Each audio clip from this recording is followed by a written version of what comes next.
Alright, Shalom, Hebrews. This is a message from the Israelite Brotherhood. Alright, Hebrews.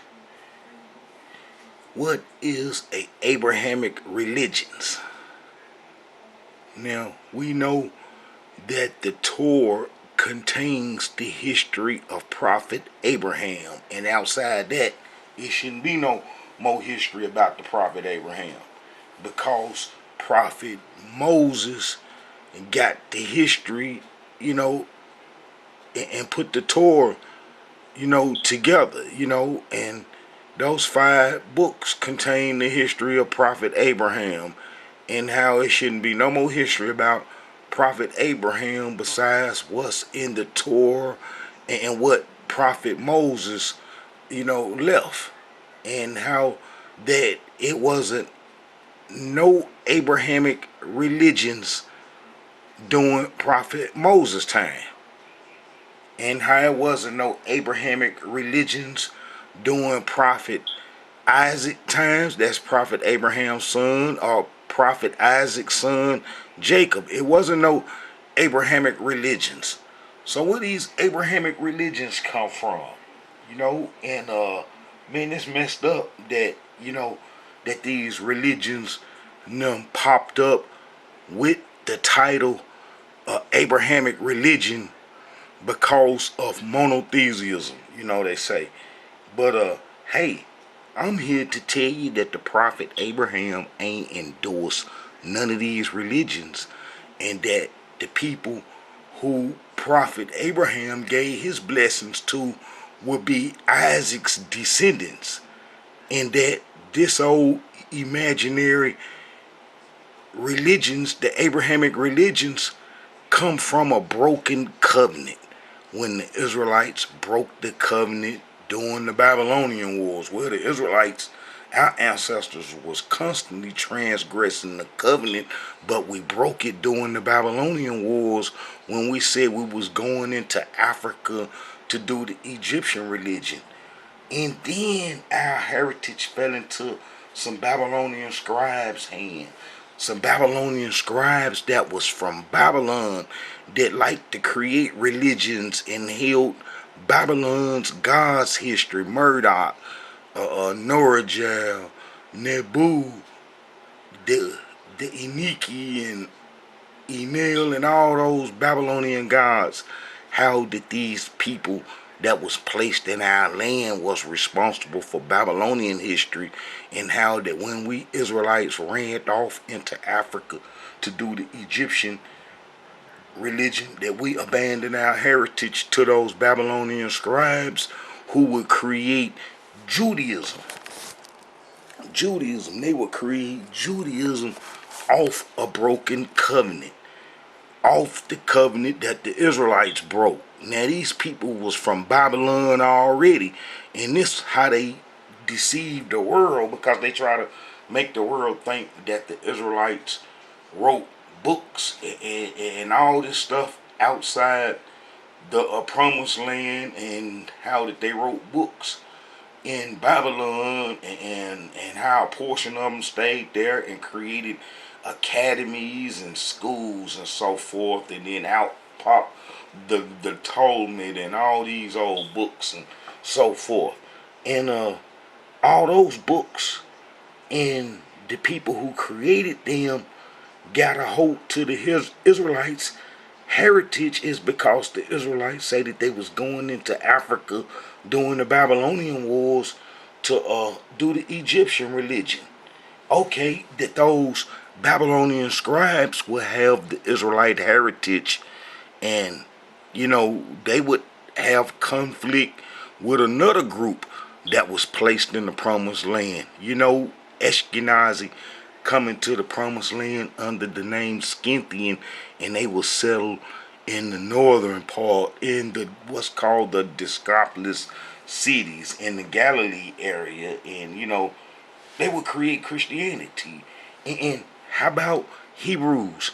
It wasn't no Hebrews in the promised land after the Greeks come. After the Greeks pull up, after the Persians were destroyed, who were the exiles' protectors, and that the Greeks come into the promised land as conquerors, and the little few remaining Israelites that was in the promised land vanish real fast, and that the people who was placed in our land in 722 BC, as well as Ashkenazi during the Babylonian wars, and how they settled, and how that after the exiles were destroyed quietly, and then the Jewish history was started, and then that be where these religions come from.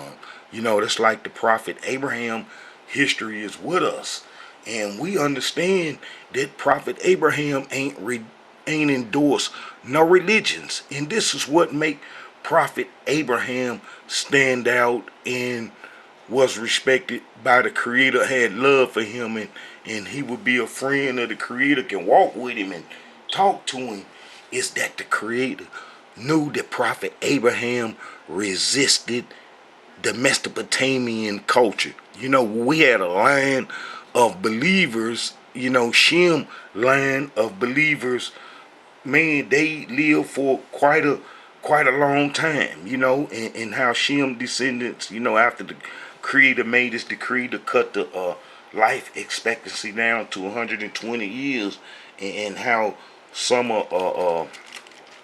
Shem descendants like Prophet Abraham still live past 120 years old, and how that Cain descendants and Japhet descendants in the Tanakh history is brief.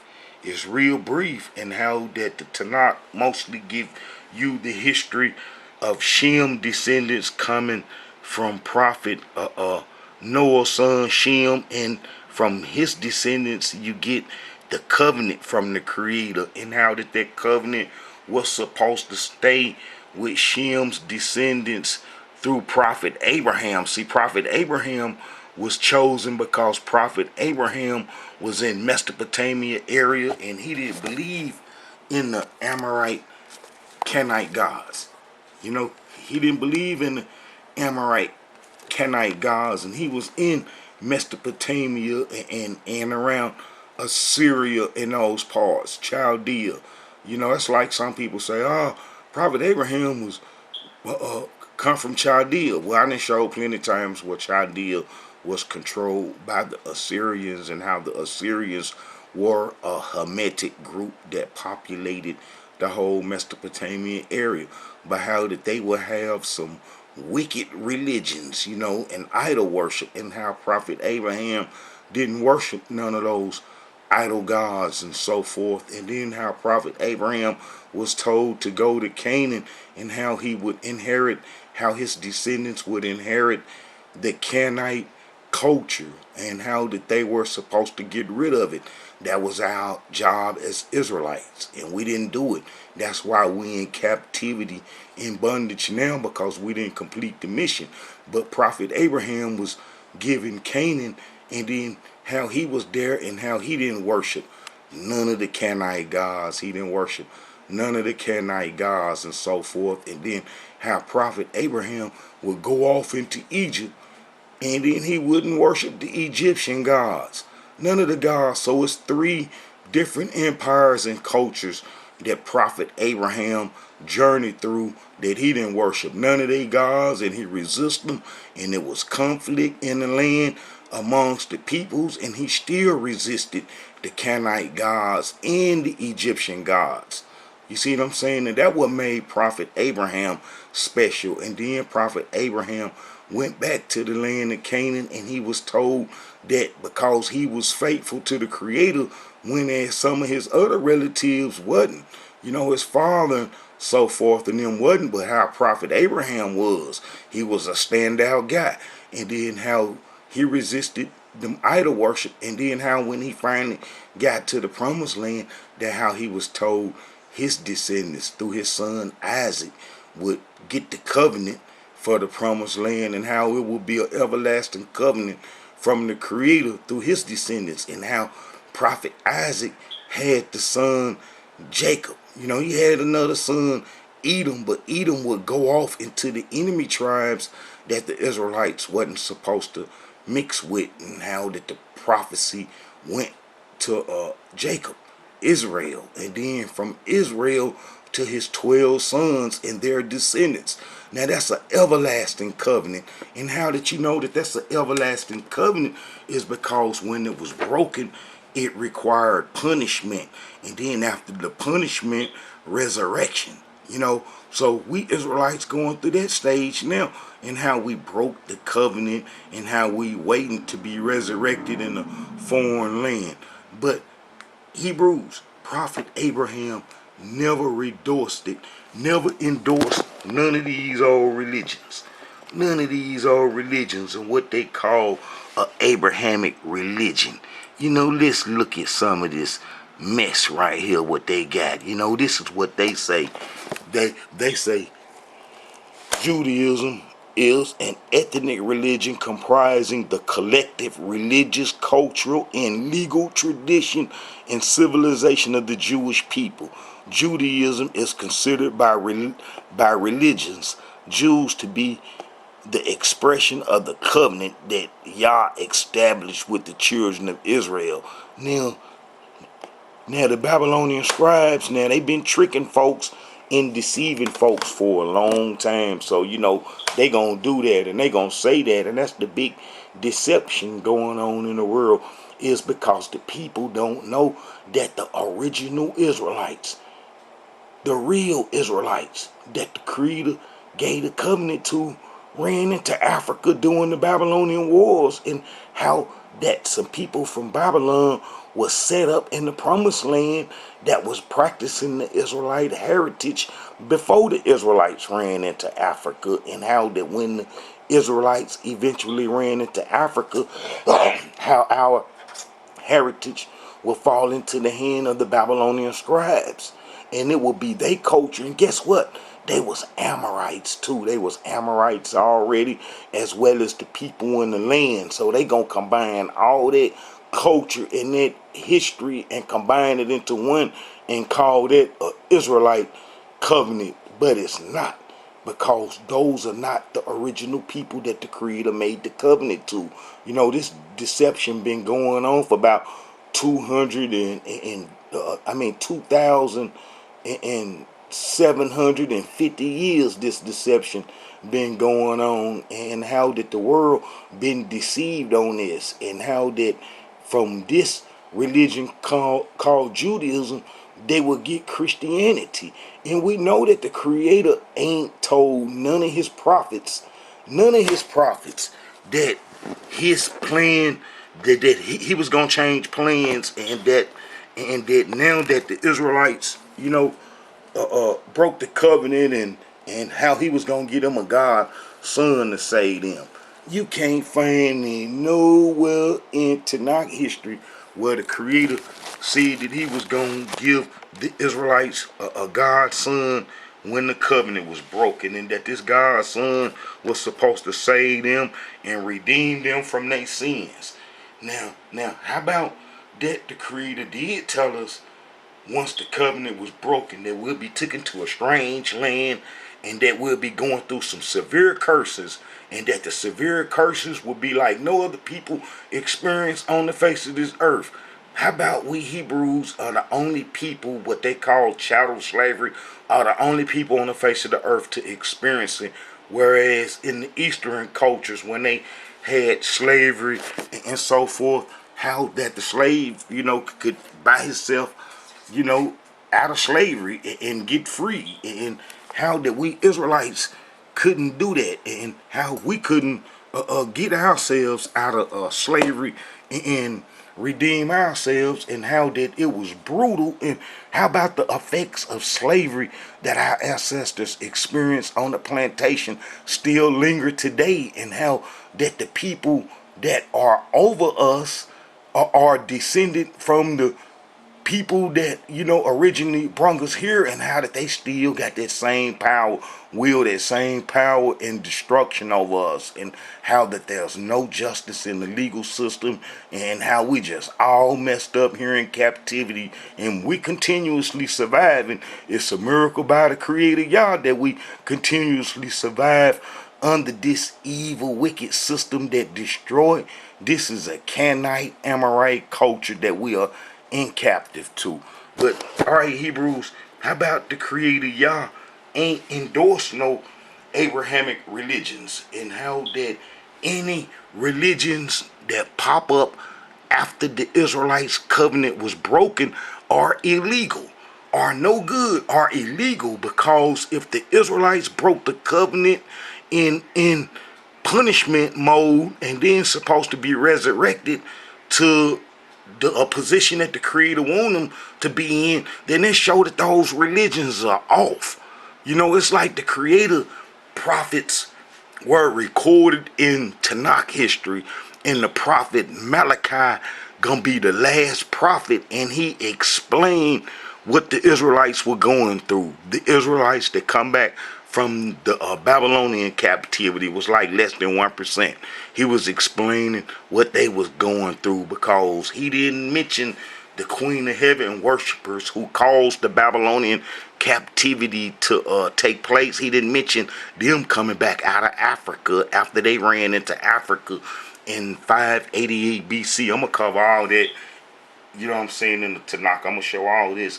But I want to discuss this Abrahamic religion stuff, and how did the peoples quick to create religions when they think the Israelites sleep and not woke, and that's when all these religions come about, when we broke the covenant and ran off the promised land into Africa to do Egyptian religion, and then outsprang all these religions, because, these peoples who we abandoned our heritage to were religion makers from Babylon.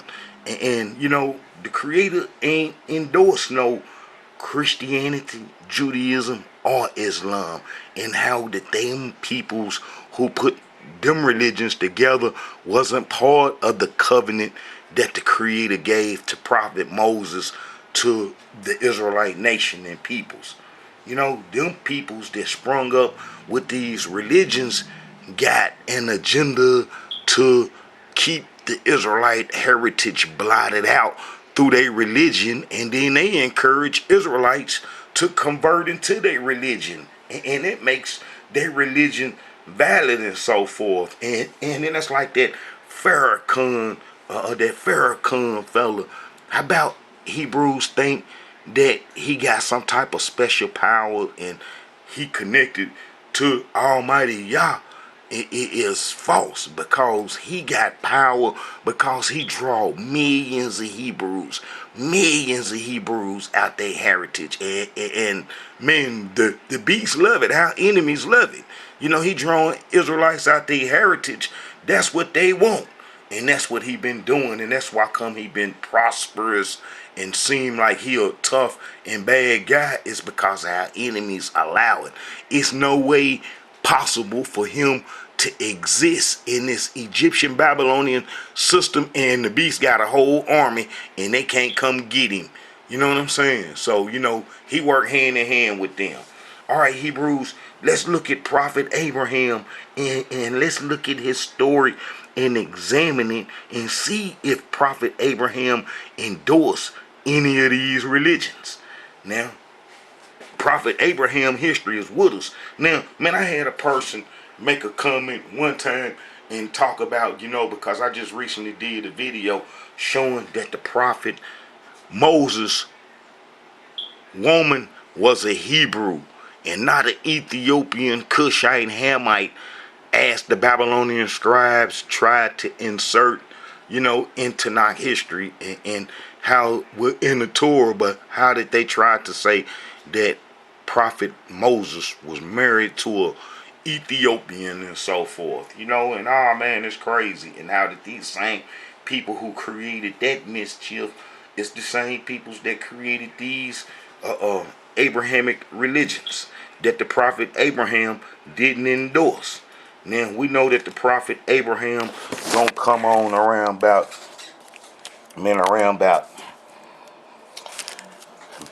after the flood, and everything kind of like got together. The Tower of Babel, was built, and then then they go to the lineage. This is Genesis 11.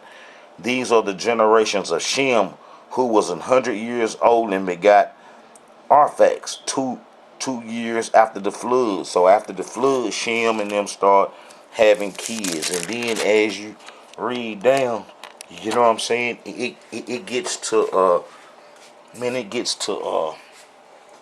to Prophet Abraham's lineage.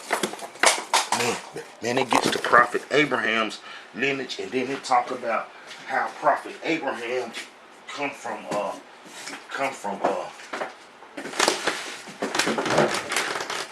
his father, and then how Prophet Abraham father and them lived in the Mesopotamian area.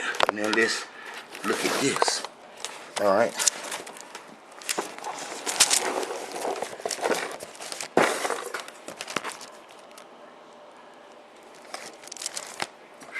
Man, I tell you, lightning is something else. Got to have proper light. All right.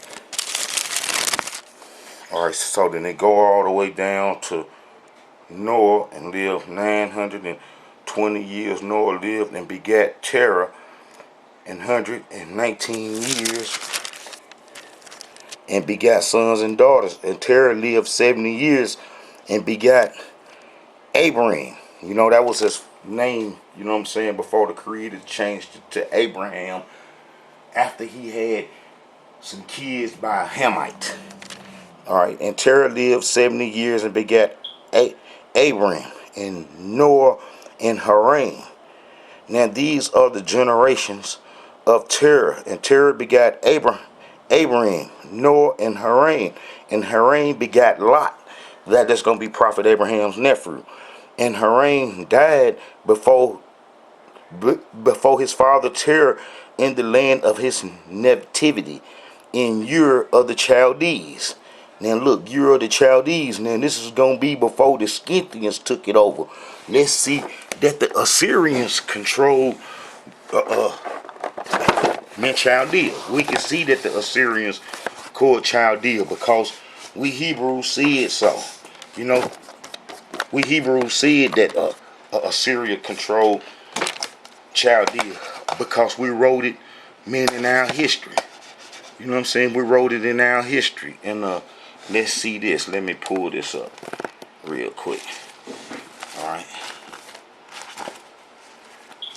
We'll go to Isaiah.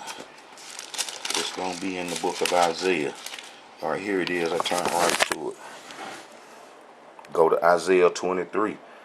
And behold, the land of the Chaldeans. This people was not till the Assyrians founded it for them that dwell in the wilderness, that set the towers thereof, that raised up the palaces thereof, and he brought it to ruin. You know, so, you know, the Assyria was founded, Chaldea was founded by the Assyrians. And this, when Prophet Abraham was there, this is before the Scythians come up out the Caucasus Mountain and took Assyria over. You know, Assyria got took over by Ashkenazi in 612 BC. You know, they would come out of the Caucasus Mountain. They would come out of the Caucasus Mountain, and then they would tear a hole in Assyria. You know, that's because Assyria let all those folks, them non-pigmented peoples, dwell in the land, and then they got numerous. And then when Assyria fell out with their partners, then they would all gang up on Assyria and tear Assyria's mouth out. And just before Assyria was destroyed, they came and ran and tried to get us Israelites to help them. But our heritage fell into the Babylonian scribes' hand, and they done wrote world history up all backwards. You know, they wrote world history to suit them and to promote and protect that heritage that they got when we Israelites abandoned our heritage to them. Alright, so now let's get back to Prophet Abraham. So we know that Prophet Abraham, and, you know what I'm saying, and Terah was in Ur of the Chaldees, you know, and that was an Assyrian stronghold, and the Assyrians were Usher was a son of Nimrod, who was a son of Cush. All right. So, and Abraham and Noah took them wives. The name of Abraham's wife was Sarah, and the name of Noah's wife was Milcah, the daughter of Haran, the father of Milcah, and the father of Ishka. But Sarah was barren, she had no child. And Terah took Abram his son, and Lot the son of Haran his son's son, and Sarah his daughter-in-law, his son Abram's wife, and they went forth with them from Ur of the Chaldeans. Now they done got on down, because that's when all the Scythians and all them folks gonna start pulling up, and it was real dangerous to be up there. A lot of idol worshippers hanging around Chaldea then. All right, in the days of Terah were 205 years. See, he's a descendant of Shem, and then they didn't mix with the Nephilim and Rephilim, so they still can age and get pretty old. 200 years old, 205 years old was pretty old after the Creator done said that everybody lived to 120, and that was basically because the Nephilims had mixed in with Cain's seed, and Cain's seed had mixed in with the Canaanites, the Amorites, and then that was cutting the life expectancy down like it is now today. People used to live, almost to be 100. Now people living, man, you barely can make 50 now. The way that they have the life cycle set up, and the poisons and the wickedness that have been introduced into people's lives and stuff. All right. And the Elohim had said unto Abram, get thee out of thy country and from thy kindred and from thy father's house unto a land that I will show thee, and I will make of thee a great nation, and I will bless thee and make thy name great, and thou shalt be a blessing, and I will bless them that bless thee, and curse them that curse thee, and in thee shall all the families of the earth be blessed. So Abraham departed as the Elohim had spoken unto him, and Lot went with him. And Abraham was 75 years old when he departed out of Haran. And Abraham took Sarah his wife, and Lot his brother's son, and all their substance, and that they had and gathered, and the souls that they had gotten in Haran, and they went forth to go into the land of Canaan, and into the land of Canaan they came. And Abraham passed through the land unto the place of Shittim and the plain of Meroe, and the Canaanites was then in the land. And the Elohim appeared unto Abram and said unto thee, see, will I give this land, and thou build he an altar unto the Elohim who appeared unto him. And he removed from thence unto a mountain on the east of Bethel, and pitched his tent, having Bethel on the west and Hai on the east. And there he built an altar unto the Elohim, and called on the name of the Elohim. And Abraham journeyed going on still towards the south. And there was a famine in the land, and Abraham went down into Egypt to sojourn there, for the famine was grievous in the land. Now, when prophet Abraham get into Egypt, he ain't worshiping no Egyptian gods. He ain't worshiping no Egyptian gods. You know what I'm saying? So, the Creator gonna be favorable towards prophet Abraham and his descendants, because he's keeping it real. And man, that's something serious, to go into Egypt and then not to worship their gods. And it come to pass, when he was come near to enter into Egypt, that he said unto Sarah his wife, behold, now I know that thou art a beautiful woman, you know what I'm saying, to look upon, very look upon, because we Hebrews got that cream brownish like, tone, and we just ain't no pitch black, you know what I'm saying, like this color right here. You got them, them Sudan folks, you know what I'm saying, that's like that, whereas the Hebrews looked at like my color, you see what I'm saying, in comparison to that. So, she gonna be fair to them. Look, say, I pray thee that thou art my sister, that it may be well with me for thy sake, and my soul shall live because of thee. And it come to pass that when Abraham was coming to Egypt, the Egyptians beheld the woman, that she was very fair, and the princes also of Pharaoh saw her, and commanded her before Pharaoh, and the woman was taken into Pharaoh's house. He done snatched her up, and he entered, and he entreated Abraham well for her sake, and he had sheep, oxen, asses, men servants, maid servants, and his asses and Carmel. See, now this is probably the same as Hagar came through the maid servants. You know what I'm saying? The maid servants. So would Cuthra come through the maid servants, and Cuthra gonna be probably an Egyptian, a Hamite, and that's what Prophet Abraham had children by her later on, and how one of her sons, Medine, would have children, a son and a priest who would have a daughter named Zipporah, and who the prophet Moses got with. She was a Hebrew off the land of Abraham. And just maidens is probably where they come from, the maidservants. And the Elohim plagued Pharaoh and his house with great plagues because of Sarah, Abraham's wife. And Pharaoh called Abraham and said, "What is this that thou hast done unto me? Why didst thou not tell me that she was thy wife? Why sayest thou, she is my sister, so I might have taken her to me to wife? Then therefore, behold thy wife, and take her and go on thy way." And Pharaoh commanded his men concerning him and they sent him away, and his wife and all that he had. They told Prophet Abraham, "You get up out of here." After they done experienced the Creator and they seen a little bit of the Creator's wrath, them Egyptians stole everything Prophet Abraham had in him up out of Egypt. Get up out of here is what they say. We don't want no dealings with you. And Prophet Abraham got on down and went into the south and got some more gold and stuff, and then went on to the promised land. But as you see, Prophet Abraham ain't endorsed no religions.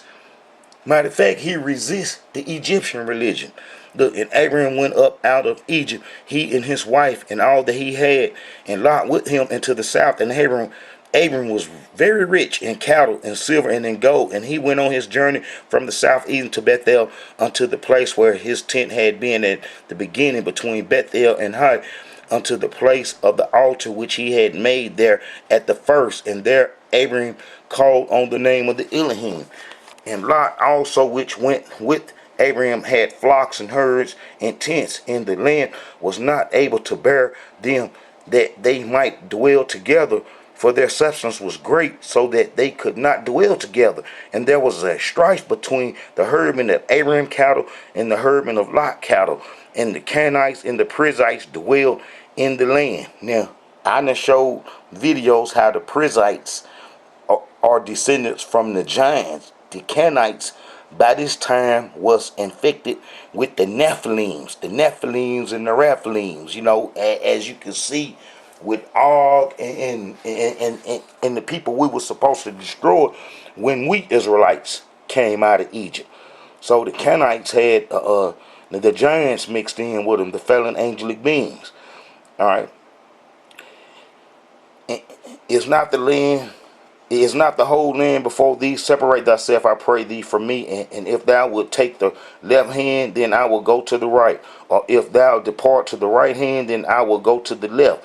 And Lot lifted up his eyes and beheld all the plain of Jordan, that it was well watered everywhere. See, that's finna go into his descendants, gonna be the Moabites and the Ammonites. Them gonna be our enemies. That it was well watered everywhere before the Elohim destroyed Sodom and Gomorrah. See, the Sodom and Gomorrah is going to be on it Jordan side. The Edom and the Ammonites and the Moabites, would be on. Look, even all the garden of the Elohim, like the land of Egypt, as thou comest to Zoar. Then Lot chose him all the plain of Jordan, and Lot journeyed east, and they separated themselves from one from the other. And Abraham dwelled in the land of Canaan, and Lot dwelled in the cities of the plain, and pitched his tent towards Sodom. But the men of Sodom were wicked and sinners before the Elohim exceedingly. And that's like Sodom. Sodom is going to be a male gay camp, and Gomorrah is going to be a women gay camp, because as you seen when Lot and them angels was in that house, that that they wanted men, and that how that the prophet and them offered women, and how that they didn't want no women. You know what I'm saying? That they come for the men and so forth. And how I explained in the video how that the Amorite culture turned the tribe of Benjamin out. Turned the tribe of Benjamin out. Whenever we settled among those Amorite Babylonian scribes and we don't worship Almighty Yah, they got methods to turn you out and turn you into gayness, because they had your mind under control. If you not worshiping Almighty Yah, that's like Almighty Yah has said that we should have some templates before our eyes, and tied on our clothes. You know, we should have the scriptures tied on our head, tied around our neck, and on our clothes, so we don't forget, because we was around them kind of dangerous peoples that can trick you, that you have to walk around with a Tanakh in your hand at all times, unless they gonna trick you. And that's what happened to us eventually, and that's why we was driven out the land. All right, so Lot gonna go kick it in the nest of them. Look, and Abraham dwelled in the land of Canaan, and Lot dwelled in the cities of the plain, and pitched his tent towards Sodom. But the men of Sodom were wicked and sinners before the Elohim exceeding, and these the Amorites. And the Elohim said unto Abraham, after that Lot was separated from him, lift up now thine eyes, and look from the place where thou art, northward and southward and westward and eastward, for all the land which thou seest, to thee will I give it, and to thy seed forever. Now, you hear what the Creator said, forever. So he ain't saying nothing about no religions. He's saying that how he gonna get Abraham that land and his descendants forever. That was the promise that the Creator made to Abraham. It ain't got nothing to do with no religions. And then from Abraham's seed, that promise continued into a covenant. And then that covenant is what Prophet Moses had. And that was supposed to be everlasting and forever. And then that covenant was broken. And then, man, it go back to the playbook, the curses. And then after the curses, then the Creator gonna restore the Israelites. He ain't say nothing about recognizing none of the religions that exist today. He ain't, the Creator ain't say recognize none of them religions. So some ain't right. For all the land which thou seest, for thee will I give it, and to thy seed forever, and I will make thy seed as the dust of the earth, so that if a man can number the dust of the earth, then shall thy seed also be numbered. Arise, walk through the land in the length of it and in the breadth of it, for I will give it unto thee. Then Abraham removed his tent and came and dwelt in the plain of Miri, which is in Hebron, and built there an altar unto the Elohim. Now he got the Elohim on his side. He ain't scared now. He gonna step out and be real bold. Look, and it come to pass, this is Genesis 14, and it come to pass in the days of Amphrael, king of Shinar, that's going to be a king of Babylon, and Erish, king of Eliezer, Charmanon, king of Elam, and Tidal, king of the nations, that these made war with Beri, king of Sodom, and Bersha, king of Gomorrah. All right, so then they come to rob the gay folks. You know, that's what happened too. You know, the gay folks supposed to get robbed, and they was getting robbed. But this would legitimize Prophet Abraham stay in the land by helping them and saving them. So then he won't be seen as an enemy. So by the time Isaac and Jacob was born, you know, the man we'd have been part of the land.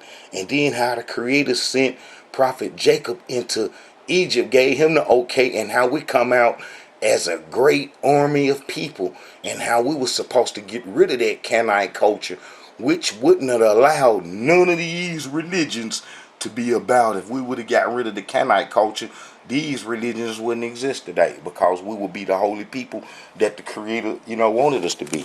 All right. 12 years they served Charmanon, and in the 13th year they rebelled.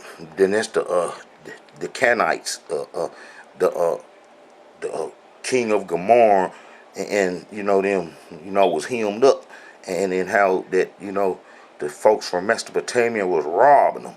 You know, the people from this side, they just wasn't from Mesopotamia, because Elam is on this side. They was on the back side. You know what I'm saying? The Babylon, where the Arose mountain, because this Elam's territory, and how that they had came and was robbing them folks. And then how Prophet Abraham, you know, saved them. Look. And in the 14th year came Chaldeans the king that were with him, and smote the Raphaims, them the giants, and Ashtaroth, the Kernium, the Zuzims, and Ham, and the Emims, and Shiv, and Ketharim. Them gonna be the giants, you know, the Nephilims, and them Hamites, and the Horites. You know, that's gonna be a outright, outright Nephilim Cain descendant. You know, them Harites, and their Mount Sir unto El Parim, which is by the wilderness, and they return and come to En Mishpat, which is Kadesh, and smote all the country of the Amalekites, and also the Amorites that dwelled in Hezion and Tamar. And there went out the king of Sodom, and the king of Gomorrah, and the king of Adam, and the king of Zobim, and the king of Bela, and the same as Zor, and they joined battle with them in the vale of Siddim, with Chalmer the king of Elam, and Tidal king of the nations, and Orpha of king of Shinar, and Adarach king of Eliezer, 4 kings with 5. And the vale of Siddim was full of slime pits, and the king of Sodom and Gomorrah fled and fell there, and they that remained fled to the mountains. See, them Amorites and all them fleeing to the mountains. I made a video meaning about how them folks flee to the mountains. All right. And they took all the goods of Sodom and Gomorrah and all their victuals, and went their way. And they took Lot, Abraham's brother's son, you know what I'm saying, his nephew, who dwelt in Sodom, and his goods, and departed. So, you know, Prophet Abraham finna go save his folks. You know, he ain't gonna let his folks, you know what I'm saying, go out like that, especially after the Creator done told him that he can get the land and that he gonna be with him. Abraham finna go get busy. All right. And there came one that had escaped and told Abraham, the Hebrews, see, who's called Hebrews, for he dwelled in the plain of Mamre, the Amorite brother Eshcol, and brother of Enar, and these were confederate with Abraham, you know, because he had come into the land. You know, he ain't finna start too much trouble, because they got a whole nation of them, and it's just him and his little crew, Prophet Abraham. So, you know, he had to wait, and then after he didn't help them, then that legitimized his state. He wouldn't have no more problems.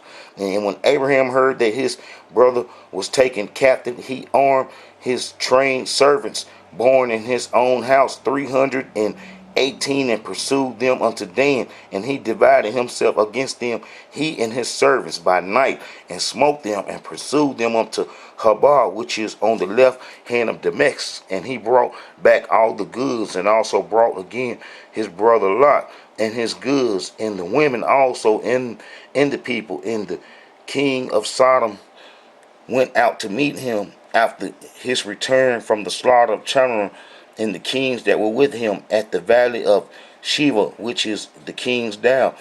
And listen, a lot of Hebrews be saying, Melchizedek, Melchizedek, Melchizedek is after the order of Melchizedek. Man, they'll holler that and swapping down that they saying something real serious. Melchizedek, he was this, and he...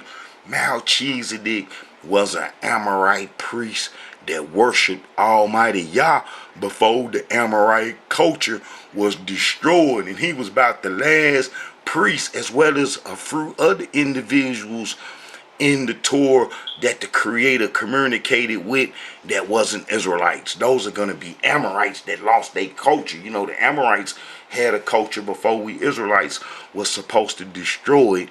And, you know, Melchizedek was one of their priests.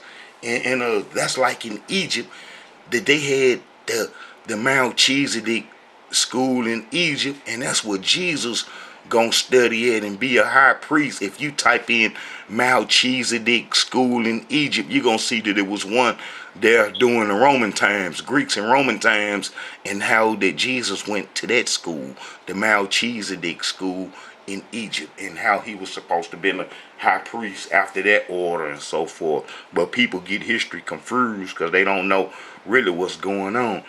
All right. And Melchizedek, king of Salem, brought forth bread and wine, and he was the priest of the Most High Yah. And he blessed him and said, Blessed be Abraham of the Most High Yah, possessor of heaven and earth. See, he gonna know that Abraham finna get that land. And, and, and, and the king of Sodom and said unto him, Give me the persons and take the goods to thyself. And Abraham said to the king of Sodom, I have lifted up my hand unto the Yah, the Most High Yah, the possessor of heaven and earth. See, he gonna say that Melchizedek there. Melchizedek gonna know he worshiped the Creator, because Melchizedek worshiped Almighty Yah. You see, but the kings of Sodom and Gomorrah ain't gonna be worshipers of Almighty Yah, but they gonna hold it down and keep their mouth shut because Melchizedek is there. Look, and the king of Sodom said unto Abraham, Give me the persons and take the goods to thyself. And Abraham said to the king of Sodom, I have lifted up my hand unto the Elohim, the Most High Yah, the possessor of heaven and earth, that I will not take from a thread even to a shoe latch, that I will not take anything that is then, lest thou should say, I have made Abraham rich, save only that which the young men have eaten in the portion the men which went with Abner and Oscar and Mary, let them take their portion. After these things, the word of the Elohim came unto Abraham. Abraham, in a vision, Fear not, Abraham, I am thy shield and thy exceeding great reward. I told you. See, so he gonna be real bold among them folks. And Abram said, Elohim Yah, what wilt thou give me, seeing I go childless, and the steward of my house is this Eliezer of Damascus? And Abram said, Behold, to me thou hast given me no seed, and lo, one is born in my house is mine heir. And behold, the word of the Elohim came unto me, saying, This shall not be the inherit, but he that shall come forth out of thine own bowels shall be the inherit. And he brought him forth abroad and said, Look now toward the heaven and till the stars. Probably took him up in the crowd. And if thou be able to number them, and he said unto him, So shall thy seed be. And he believed in the Elohim, and he counted him to him for righteousness. And he said unto him, I am the Elohim that brought thee out of Ur of the Chaldeans to give thee this land to inherit it. You see, that's that Amorite Canaanite culture that's got to be destroyed. That Amorite Canaanite culture that we didn't destroy fostered these religions that's called Abrahamic religions. You know, they gonna come out of that mess. You know, they gonna come out of that cesspool. Look. And he brought him forth. Let me see. This is Genesis 15:6. And he believed in the Elohim, and he counted it to him for righteousness. And he said unto him, I am the Elohim that brought thee out of Ur the Chaldeans to give thee this land. And he said, Elohim Yah, whereby shall I know that I shall inherit it? And he said unto him, Take me and have for 3 years old, and a she goat of 3 year old, and a ram of 3 year old, and a turtle dove, and a young pigeon. And he took unto him all these and divided them in the midst, laid each piece upon and against another, but the birds divided he not. And when the fowls come down upon the carcass, Abraham drove them away.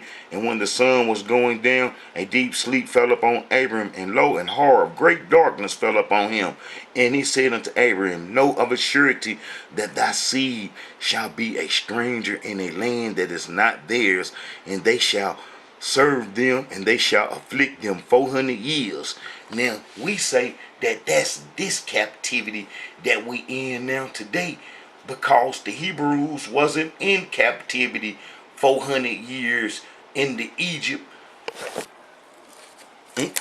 in Africa, that how we wasn't in bondage for 400 years, and how the prophet Israel was in Egypt, and Joseph, and how Jacob even blessed Pharaoh, you know, and how that we wasn't in bondage, and how a new king come on that didn't know Joseph, and our bondage started then, and how we was on in bondage about 200 some years in Egypt, and how do we say that this Americas that we in now, they got the obelisk and the Cleopatra needle, as well as the Egyptian monuments all over the camp. And look, they even worship Egyptian symbolism here in the West. And so we know that the Creator took us to Egypt, just like he said he would in the curses, and how that, this is the obelisk.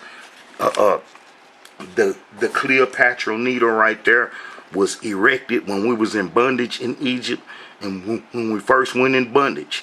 And then this is in New York also, the image and statue of Necho. He gonna kill King Josiah for trying to free us from the Egyptian religion. King Josiah cleaned up the Egyptian religion that Jeroboam brought out, and then this evil, wicked Necho killed King Josiah and put us back on Egyptian religion, and then we would run into Africa to live. And then that would be that the history when the exiles come back, that they didn't record us coming out of Africa to be reunited with them. Haggai, Zechariah, Malachi, Ezra, and Nehemiah. Those 5 prophets cover the exiles, and how that they never recorded the people that ran into Africa during the Babylonian wars is coming out being reunited with them. But we see that, this is the Egypt right here that our ancestors, men, are in captivity to. All right. And also that nation whom they shall serve will I judge, and afterwards shall they come out with great substance. Now that's what the Israelite Brotherhood trying to get us to the level, man, that we can negotiate us some land in the promised land, the mountains. They can give us the worst part of the promised land, and we're going to do the best with it. And that's going to be the mountains part, and we'll do the best with it. Hebrews, how about that the Israelite Brotherhood is going to be the only one that got clear history that show what happened to us. And Hebrews got to look at those videos, and you'll start to understand what happened to us and what we're going through as a people. All right, so we see that Prophet Abraham was told that his descendants will be in a strange land for 400 years. You don't see nothing about him being endorsed for no religions, or Prophet Abraham endorsing any religions. And also that nation whom they shall serve will I judge, and afterwards they shall come out with great substance. And thou shalt go to thy fathers in peace, and thou shalt be buried in a good old age. But in the 4th generation they shall come hither again, for the iniquity of the Amorites is not yet full. And guess what, Hebrews? The Tanakh history is right on time, because the iniquity of the Amorites never got full. We never destroyed the Amorite culture. And if we Israelites didn't destroy the Amorite culture, it wasn't going to get destroyed, because the other peoples that are not Israelites are in cahoots or in alignment with the Canaanite culture. So they're not going to destroy. And all the nations were affected by the Canaanite culture. The Hamites and the Japhets, especially Japhet descendants, all them. So, they wasn't going to destroy the Canaanite culture, but how that we Israelites were told to do that, and how we did not. So the Amorite iniquity was never come to a full, and then how that those same Amorites who iniquity didn't come to a full got our heritage during the Babylonian wars, when we ran into Africa to do the Egyptian religion. All right, so we see that but in the 4th, let me see, and it come to pass that when the sun went down and it was dark, behold, a smoldering furnace and a burning lamp that passed between the pieces. And in the same day the Elohim made a covenant with Abraham, saying, unto thy seed have I given this land, from the great river Egypt unto the great river Euphrates. So this is going to be the whole Canaanite culture, from here, the Nile, all the way to the Euphrates. That's the whole Amorite Canaanite culture we Israelites were supposed to destroy, that we never did, and how that the Amorites existed then and escaped us all the way up to the day. But this history that we showing now, finna shut them down, and Hebrews gonna wake up and realize what's going on. All right. All right, so he was given the Canaanite land, the Kizanites, the Commodites, and the Hittites. I mean, the Hittites, the Perizzites, the Rephaims, and the Amorites, and the Canaanites, and the Girgashites, and the Jebusites. We given all their land, the whole Canaanite inheritance. Now Sarah, Abraham's wife, bore him no children, and she had a handmaid, an Egyptian, whose name was Hagar. And Sarah said unto Abraham, Behold, now the Elohim had restrained me from bearing. I pray thee, go in unto thy maid. It may be that I may obtain children by her. And Abraham hearkened to the voice of Sarah. And Sarah, Abraham's wife, took Hagar, her handmaid, the Egyptian, after Abraham had dwelt 10 years in the land of Canaan, and gave her to her husband Abraham to be his wife. And he went in unto her, and she conceived. And when she saw that she had conceived, her mistress was despised in her eyes. And Sarah said unto Abraham, My wrong be upon thee. I have given my maid into thy bosom. And when she saw that she had conceived, I was despised in her eyes, and the Elohim judged between me and thee. But Abraham said unto Sarah, Behold, thy maid is in thy hand. Do to her as it pleases thee. And when Sarah dealt hardly with her, she fled from her face. And a woman wrath can be terrible too, boy, man. A woman can be so angry, man. It's like a nuclear bomb. Look, let me see. And the angel of the Elohim found her by a fountain of water in the wilderness, by the fountain of the way to shore. And he said, Hagar, Sarah's maid, whence comest thou? And whither wilt thou go? And she said, I flee from the face of my mistress Sarah. And the angel of the Elohim said unto her, Return to thy mistress, and submit thyself under her hands. And the angel of the Elohim said unto her, I will multiply thy seed exceeding, that it shall not be numbered for multitude. And the angel of the Elohim said unto her, Behold, thou art with child, shalt bear a son, and shall call his name Ishmael, because of the Elohim had heard thy affliction.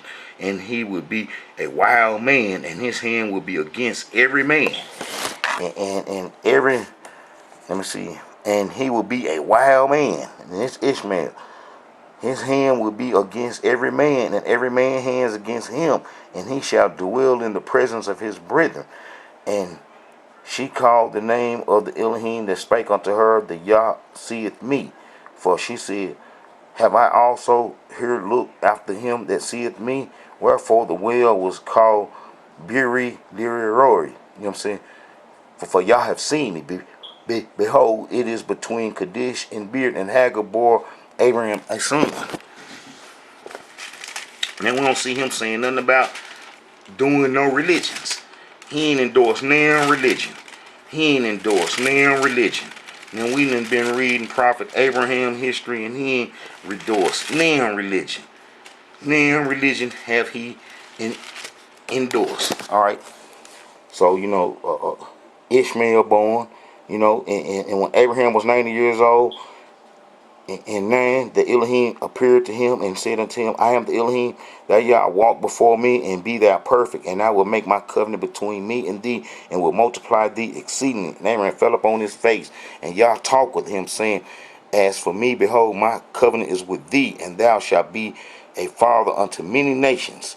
Neither shall thy name any more be called Abraham, but thy name shall be called Abraham, for a father of many nations have I made thee, them Hamites. Alright, so, he told him to do the circumcision, and how circumcision would be part of that covenant, you know what I'm saying? And then, man, it goes on, and Yah said unto Abraham, As Sarah thy wife, thou shalt not call her name Sarah, but Sarah shall be her name, and I will bless her and give thee a son also of her. Yeah, I will bless her, and she shall be a mother of nations. Kings of people shall be of her. Then Abraham fell upon his face and laughed and said in his heart, shall be born unto him that is 100 years old. Now he gonna have some more kids. Now you see how he 100 years old right there, and then Ishmael born, and how the covenant, you know what I'm saying, is established through Abraham's son Isaac, that Sarah, our mother, would have. And as for Ishmael, I have heard thee. Behold, I have blessed him, and will make him fruitful, and will multiply him exceedingly. 12 princes shall he beget, and I will make him a great nation. But my covenant will I establish with Isaac, which Sarah shall bear unto thee at this time in the next year. So the Creator gave him his name, Isaac, his name. All right, and he left off talking with him, and Yah went up from Abraham. And Abraham took Ishmael his son, and all that were born in his house, and all that were brought with his money, and every male among him in Abraham's house, and circumcised the flesh of their foreskin in the self-same day as Yah had said unto him. And Abraham was 90 years old and 9 when he circumcised in the flesh his foreskin. And Ishmael his son was 30 years old when he was circumcised in the flesh of his foreskin. In the self-same day was Abraham circumcised Ishmael his son, and all the men of his house born in the house and brought with money of the strangers were circumcised.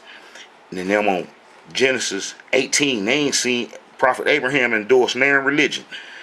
Let me see. And the Elohim appeared unto him in the plains of Miriam, and he sat in the tent of the door in the heat of the day, and he lifted up his eyes and looked, and lo, 3 men stood by him. And when he saw them, he ran to meet them from the tent door, and bowed himself toward the ground. And the Elohim and said, My Elohim, if now I have found favor in thy sight, pass not away, I pray thee, from thee servant.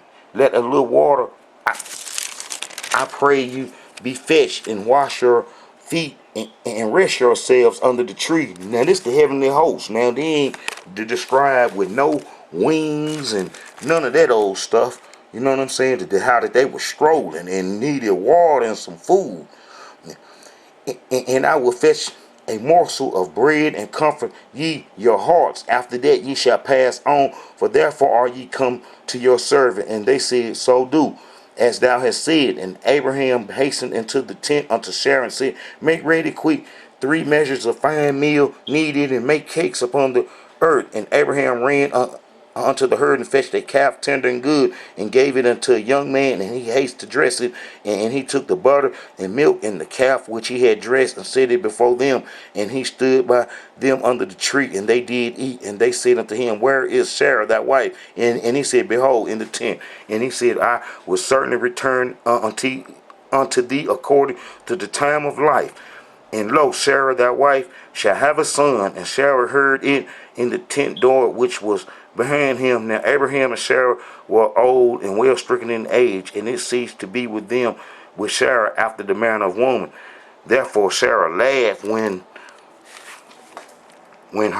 laughed within herself, saying, After I am old and wax old, shall I have pleasure, my Lord being old also? And the Elohim said unto Abraham, Wherefore did Sarah laugh, saying, Shall I of a surety bear a child, which am old? Is anything too hard for the Elohim? The time appointed I will return unto thee according to the time of life, and Sarah shall have a son. Then Sarah denied, saying, I laughed not, for she was afraid, and say, Nay, but thou didst laugh. And the men arose up from thence and looked toward Sodom. And Abraham went with them to bring them on the way. And the Elohim said, Shall I hide from Abraham that thing which I do, seeing that Abraham shall surely become a great nation and a mighty nation, and all the nations of the earth shall be blessed in him. For I know that he will command his children. See, this is what Abraham was chosen for, because his descendants were supposed to be strong like him, a strong stock.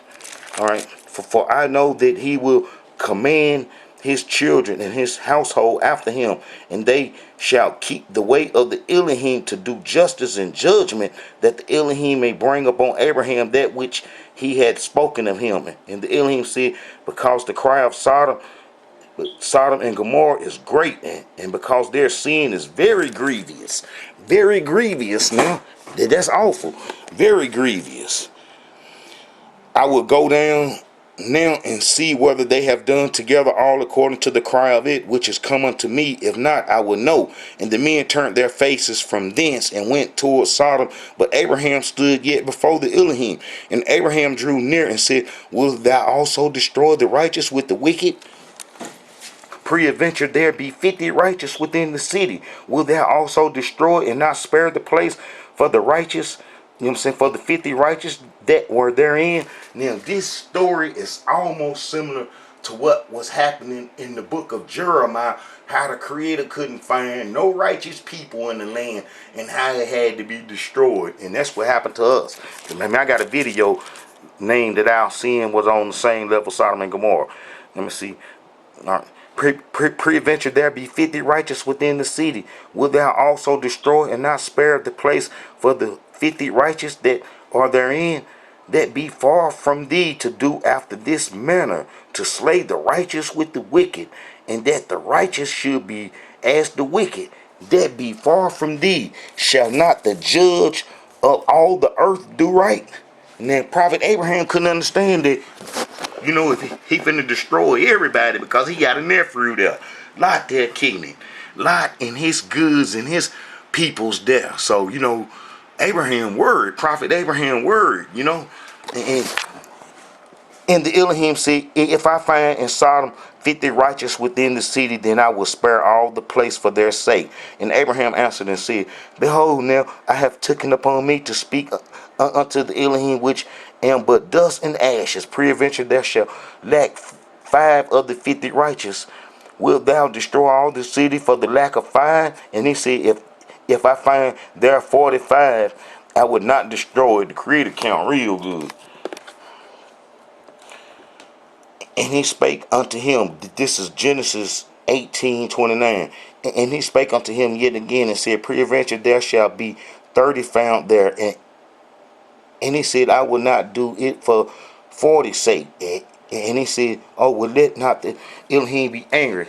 I will speak peradventure there were 30. And he be found there. And he said, I will not destroy it for the 30 is found there. And he said, behold, I have taken me to speak unto the Elohim, peradventure there shall be 20 found there. And he said, I will not destroy it for 20's sake. And he said, oh, let not the Elohim be angry, and I will speak yet, but this once, peradventure 10 shall be found there. And the Elohim said, I will not destroy it for 10's sake. And the Elohim went on his way, soon as he had left communing with Abraham, and Abraham returned to his place.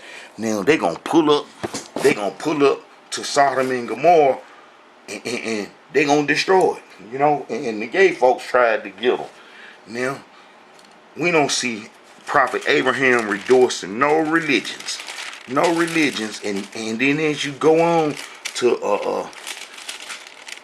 1920, you don't see no religions. Prophet Abraham, you know what I'm saying, endorsing no religions. And then you get to Genesis 21, you don't see no religions. And then you get to 22, you don't see Prophet Abraham endorsing no religions. And then you get to Genesis 23, our mama Sarah died, you don't see Prophet Abraham endorsing no religions. Then Prophet Abraham would get another wife, you know what I'm saying, a Cuthra, and then you don't see him endorsing no religions. Look, then again Abraham took a wife, and her name was Cuthra, and she bore him Zimran, Jokshan, Medina. And this after he 100-some years old, he about 180 years old, and he's still having kids. You know, so Prophet Abraham ain't endorsed no religions, and then Prophet Abraham passed away, give up the ghost. You know what I'm saying? And how he didn't have no kid, no religion. He ain't endorsed no religions. Alright? Now, if Prophet Abraham didn't endorse the religions, then what they gonna come about? Then Judaism gonna come about when the Israelites ran into Africa, and then the heritage that the Israelites supposed to do fell into the Babylonian scribes. If you go to 2 Kings chapter 25. 2 Kings chapter 17, verse 24. Now this is during the Assyrian troubles. Some Babylonian scribes was placed in our land. We never could get it right. After King David, it was downhill. Solomon come on the throne. Solomon embraced everything and everybody that made us fall. A religion was brung out of Egypt by Jeroboam, who was from the tribe of Ephraim. He was descended from the Egyptians, placed in the northern kingdom. It would stay there for 300 years.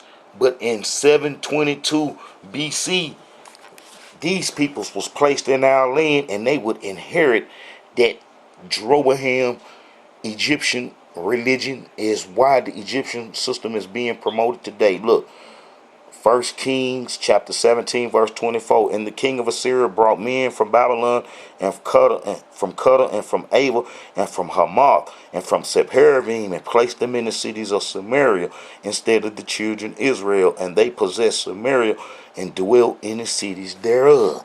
And they dwelt in the cities thereof. So, where did them people go? And then as you read, they was doing our heritage.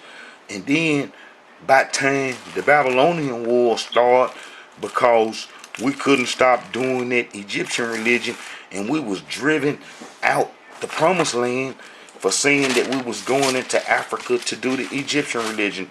Let me read that real quick. And if you go to Jeremiah chapter 44, this is 134 years after the Babylonian scribes was placed in Samaria in our land, that we said that we was going to go into Egypt, man, to do their religion, because it was better for us. We couldn't understand why the Babylonians was attacking us. And if you go to Jeremiah 44 verse 15, then all the men which knew that their wives had burnt incense unto other gods, and all the women that stood by, a great multitude, even all the people that dwelt in the land of Egypt and Pathros, answered Jeremiah, saying, as for the word that thou hast spoken unto us in the name of the Elohim, we will not hearken unto thee, but we will certainly do so whatever thing go forth out of our own mouth, to burn incense unto the Queen of Heaven, and to pour out drink offerings unto her, as we have done, we and our fathers, our kings, our princes, in the cities of Judah and in the streets of Jerusalem. For then had we plenty of food, and were well, and saw no evil. But since we left off to burn incense unto the Queen of Heaven, and to pour out drink offerings unto her, we have wanted all things, and have been consumed by the sword and by famine. We see it because we wasn't doing the Egyptian religion. It is the reason why the Babylonians was attacking us and driving us into Africa. I got plenty of math showing that Africa is a short distance from the promised land. But this is what was said, man, before we broke covenant, that is certain things that we can do, man, to take our sins away. And that's to ignore and to destroy the religions of the day. If you go to Jeremiah 27 and you get to verse 9, but by this, therefore shall the iniquity of Jacob be purged, and this is all the fruit to take away his sin, when he maketh all the stones of the altar as chalk stones that are beaten in sunder, the groves and the images shall not stand up. So we basically got to get rid of the religions. Don't believe in them. But because if we don't believe in them religions, then they ain't no good. They gonna stumble and fall, because we gonna have a truth that it can't defend itself against. That's like the religions now can't defend itself against the truth that I show. And he shall not look on the altars and the work of his hands. All right, see, look.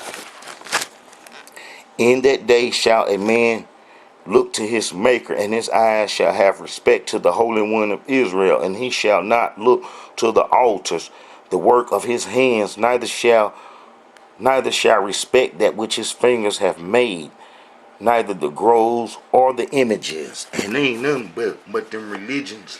Look, this religion, Judaism, come from the Babylonian scribes that settled in the promised land during the Babylonian wars. Christianity gonna come from Ashkenazi that settled in the promised land under the name Scythian, and how that they created that in opposition to the Edomites that was running Judaism. And then those Edomites that was running Judaism would go create Islam to combat the Christians, and how that the Edomite Sephardim Jews prospered in Islamic countries like Ashkenazi prospered in Christian countries and stuff. Man, it's all a game and stuff, and how that the Babylonian scribes would be responsible for all the religious sects, whether it's Satanists, Illuminatis, Masons, and all those would be traced back to the Babylonian scribes. You know, man, there's a lot going on, but we can get rid of the religions that's not believing in them, and they don't mean nothing to us. They don't mean nothing to us Hebrews. You know, I'm a religion killer. I ain't worshiping nobody religion. All right, message. All right, Hebrews, this is a message from the Israelite Brotherhood. We see that the Creator ain't endorsed none of these religions, and how he didn't tell Prophet Abraham to create Judaism or to recognize it, or Christianity or Islam, and how that them religions didn't come off Prophet Abraham, and that those religions come off the Babylonian scribes. The Babylonian scribes that got our history incorrect are responsible for those religions. Anything that come off Judaism is going to be incorrect. Any religions that come off Judaism or was formed because Judaism was incorrect, or look at Judaism in any kind of way as being connected to the Israelites, is going to be wrong. And how any religion that come off false Israelite history is wrong. And these two religions come off false Israelite history. It was constructed off false Israelite history. Muhammad didn't know that the Jews that was in his land in Medina, that was in Medina and so forth, how he didn't know that the folks that was in Medina were Jews, Edomites, or Mecca, or all throughout the Edomite inheritance, and how his relations with them produced that religion.